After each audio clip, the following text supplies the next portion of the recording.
So my whole life is, I feel like a but God story, because I got converted when I was 19. I'm now 56. And all those years ago, when I discovered Jesus, I just gave him my life. But I was a scatterbrained hippie, rejecting Christ, arguing with Christians. And I'd been at a university where people had said, well, that guy's never going to get saved. But some brave soul in the Christian prayer meeting decided they'd pray for me, and I'm thankful for that, because I became to Christ. And once I started following the Lord, I just wanted to serve him.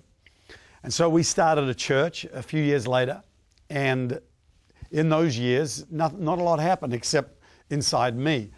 And I found again, even though I had a great desire to serve God, he had another desire to actually shape and mold me.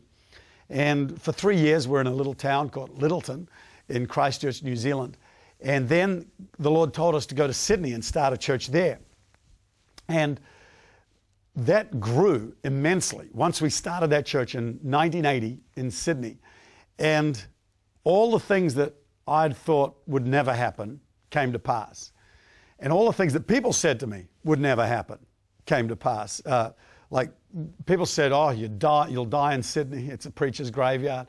And having given our history, where we had seen a small church grow from like 15 to 35 people in 3 years, we didn't expect that, much was going to happen naturally, but God. He came in on our world, and we found ourselves growing immensely. And so over the next few years, our church grew to about 2,000 people. And then we started planting churches, and we have since then planted about 200 churches.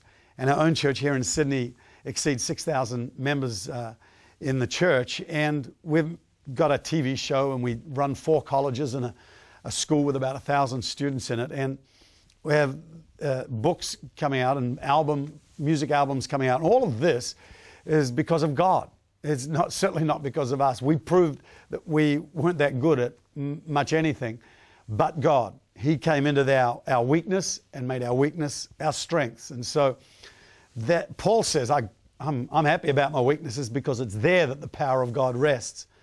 And so today we see ourselves going to plant 1,000 churches in the next few years, and it'll be because of God. But God, no matter how fumbling and stumbling we are, if we keep including God in our world, we know that we'll see immense things come to pass. And so I've written this book, hopefully, to impart that same spirit of faith, that when God is in your world, nothing's impossible. Without him, nothing is possible, but with him, nothing's impossible. And that's the testimony of my life.